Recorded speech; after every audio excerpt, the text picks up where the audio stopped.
Hello everyone. Today some more analog 4 and DFAM, the dynamic analog duo that I have in my studio here. And what I want to do today is sequence the DFAM from the analog 4, which will enable me to do some cool stuff. So two topics today: Polymeter and Conditional Trigs, and how you can make lively sequences using both. So before we get started with that, I just want to mention that I have a free sample pack up for download.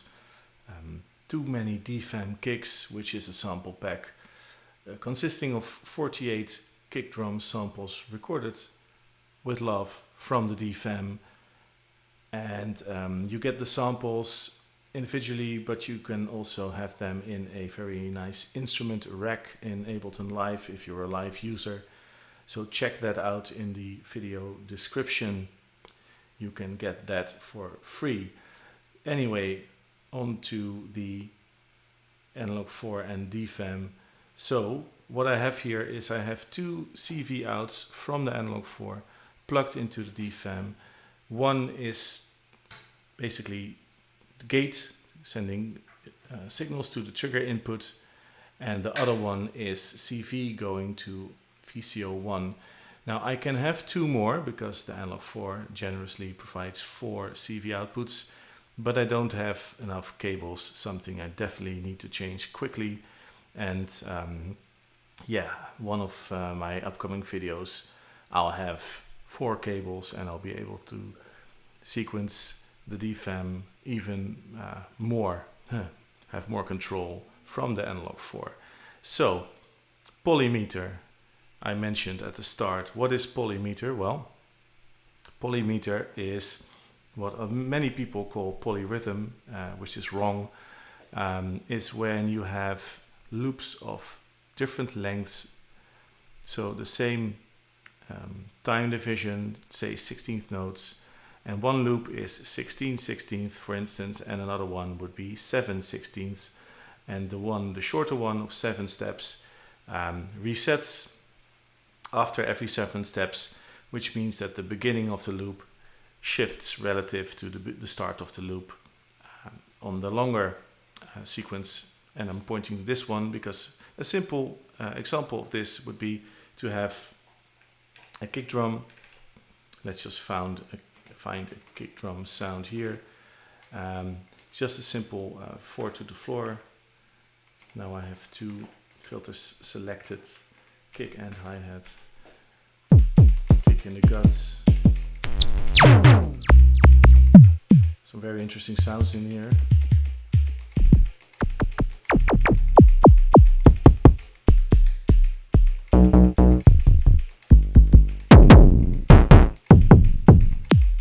Let's just go with something. This is a little bit clicky to my taste, but what that does is makes it very audible. So on track 1, 4 to the floor, nothing special. And to illustrate the point of the polymeter, I'll make a little synth part or a percussive part here that changes throughout the loop, because this is basically the 4 to the floor really is, you could say, a quarter bar loop. It repeats every quarter bar. So let's make a pattern that actually uses the 16-step length, and after that I'll make something on the DFAM with a shorter length, and we get some polymeter going here.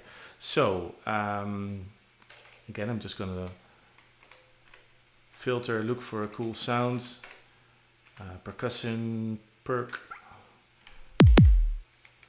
that actually includes the kick drums, but also some other stuff. I'm quickly going to select this so I can lower the level here. Tends to be very loud. Okay.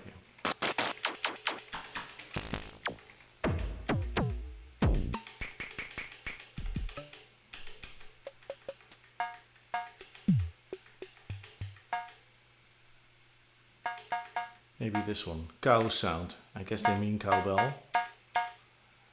So if I function, press and hold track it loads the click, which you can barely hear because the kick is clicky, but if I mute it, that's the click. Very handy, especially as a pre-roll. So let's do this, record. I'm in quantized record mode.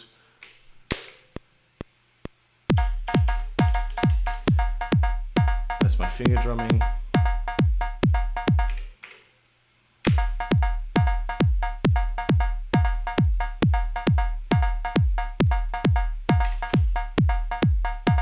That's a little bit better. So that uses the whole 16-step pattern. There's no repeats within the pattern. Okay, now onto the DFAM. So the DFAM is actually going into the audio in of the analog 4, which you can set up on the effects track. It's plugged into the left input, the volume is up, it's panned to the middle, and on the CV track is where we sequence the external CV. So the gate, it's simple, you can just put in steps and that makes the DFAM play. But I said we were going to work with Polymeter. So function page, and you get to the pattern menu. And if I go here to the left and select advanced, now I can have different lengths for every track. Really cool. So let's say we do 7 steps here, and the master length I'm going to set to infinite. That means it will not reset. It will just keep starting those 7 steps, and when it gets to 8 it goes back to 1, and you get this shifting idea. Okay, so yes, we're happy with that.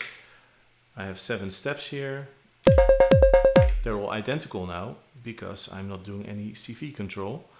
So for that we have CVA doing the gate. That's just gate, you can't really control anything there. And then in white here it says CVC, that is going to pitch. Let me check that. Yeah, changing the pitch on here changes the pitch on the DFAM, and actually you can also control some other stuff, fine tuning, bending, which is cool. Of course the DFAM can do it by itself as well, but this means you can actually sequence it and then slides as well. So not doing anything now, but you have that option too. Right, so let's just play some notes here, put in some notes.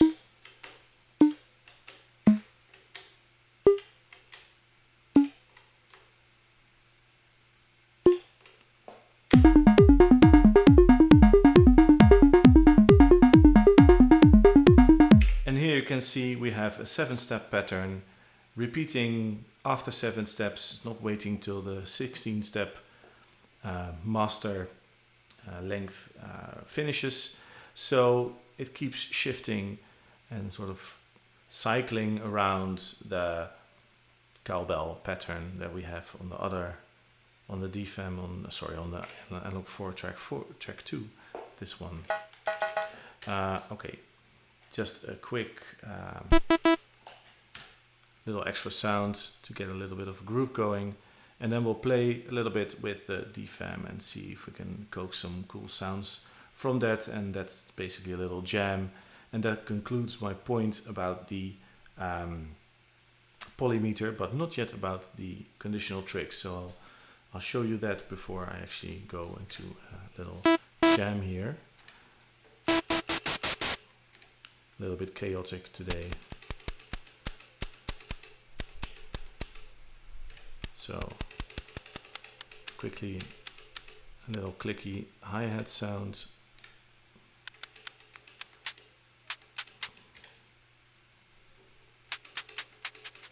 Make it into a shaker.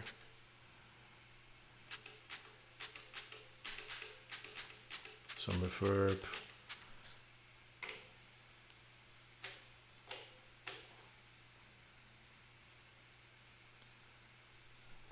Okay.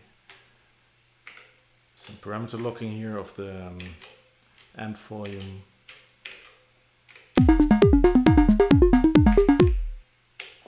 Let's make that a little bit louder.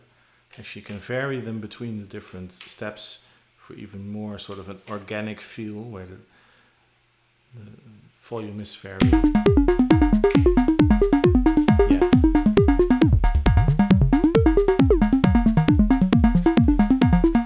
Let's have oscillator 2 here. That's actually being FM'd by oscillator 1. So you can still hear different pitches. And the reason is that this is not controlling the pitch of oscillator 2, but it is indirectly by controlling oscillator 1, and oscillator 1 is doing FM to 2.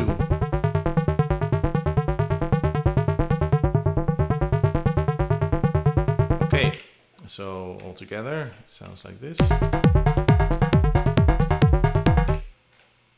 Let's give this some reverb. Maybe make it a little bit less bright.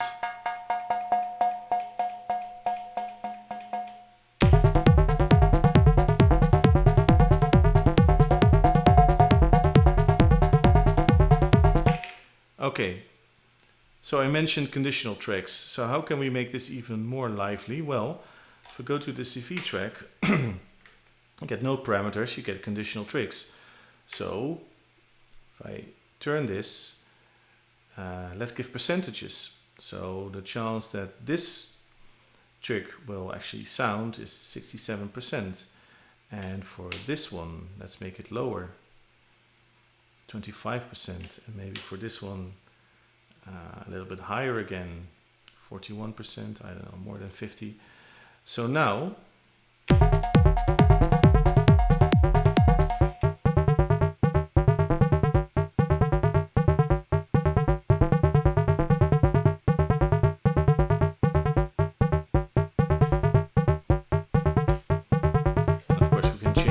as well, such as go to the effects track,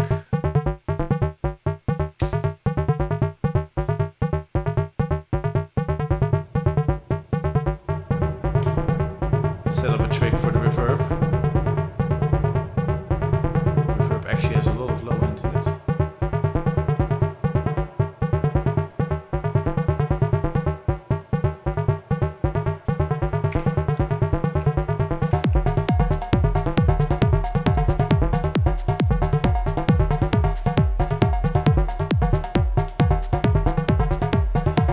Get this variation, basically two sorts of variation happening. The first one is that the 7-step pattern is actually shifting relative to the 16-step pattern that is the sounds of the analog 4. And the second variation is that you have these steps that aren't always sounding. So that's basically what I wanted to share with you. Let's do a little bit of a jam here.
And there you have it. Polymeter and conditional trigs on the DFAM. So cool stuff, I think, because the DFAM is great, but the sequencer is limited. If you use the sequencer, it's always 8 steps. You can't have more, you can't have less. It cannot reset itself, or you cannot reset it externally as far as I know. So this is a nice way around that if you want to have a little bit more variation from the DFAM sequencer, or actually bypass the sequencer and use the very brilliant and versatile electron sequencer.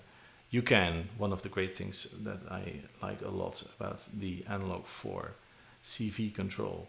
So thank you very much for watching. That's all for today. And as always, I shall see you on the next one. Bye bye.